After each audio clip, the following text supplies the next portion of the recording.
D K Shivakumar ಹೇಳಿದ್ರು 28ಕ್ಕೆ ನಾವೇ ಬರ್ತೀವಿ, ವಿ ಹ್ಯಾವ್ ಅ ಕಾನ್ಫಿಡೆನ್ಸ್ ಅಂತಾರೆ. ನೋಡಿ, ಅಷ್ಟು ಹೇಳಿದ್ರೆ ಅವ್ರು ಮಂತ್ರಿ ಆಗಕ್ಕೆ ಲಾಯಕ್ಕಿಲ್ಲ. ಅರ್ಥ ಆಯ್ತಾ?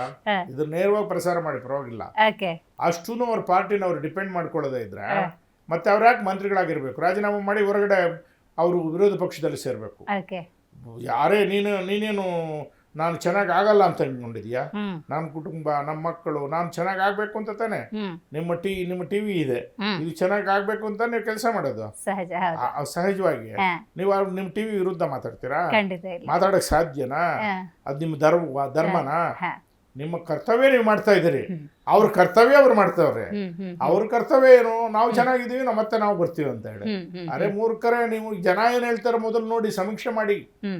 ನೀವು ಮೂರ್ಖರಿದ್ದೀರಿ, ಸಮೀಕ್ಷೆ ಮಾಡಿ ಒಂದ್ಸಲಿ. ಒಳ ಸಮೀಕ್ಷೆ, ಹೊರಗಡೆಯಿಂದ ಯಾರನ್ನಾದ್ರೂ ಕರೆಸಿ ಪಕ್ಷಪಾತವಿಲ್ಲದೆ ಸಮೀಕ್ಷೆ ಮಾಡಿ.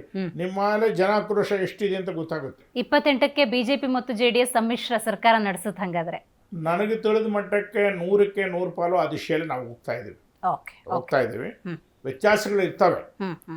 ಇದು ಒಂದು ರಾಜ್ಯ, ದೇಶ ಅಲ್ಲ.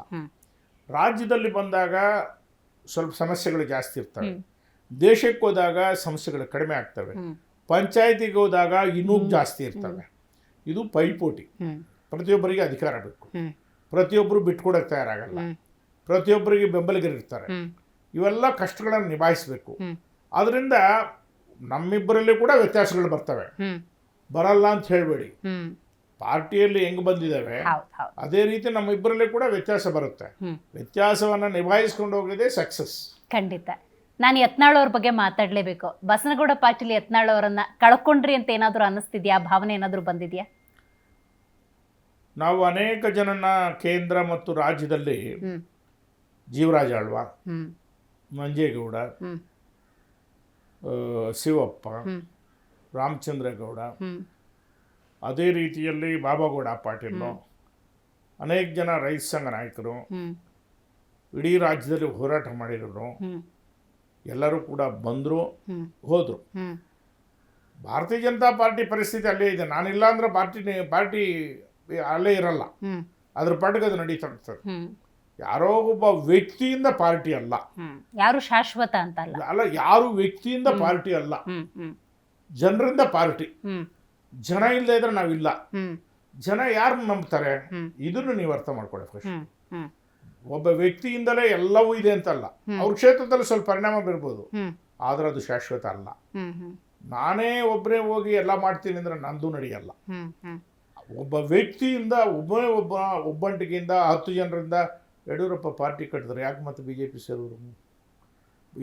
ಯಡಿಯೂರಪ್ಪ ಎಷ್ಟು ಬಲಾಢ್ಯರು, ಎಷ್ಟು ಶಕ್ತಿವಂತರು, ಎಷ್ಟು ಹೋರಾಟಗಾರರು, ಎಷ್ಟು ಹೆಸರಿದೆ ಅವ್ರದ್ದು.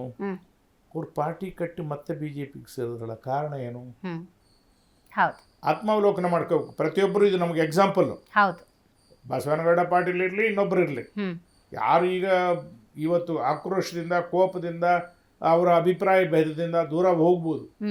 ಆದರೆ ಒಂದ್ಸಲಿ ತಾವು ಗಮನಿಸಿ, ಪಕ್ಷ ಅನ್ನೋದು ಇಲ್ಲದೆ ಇದ್ರೆ ನಾವ್ಯಾರು ನಿಲ್ಲಕ್ಕೆ ಸಾಧ್ಯ ಇಲ್ಲ.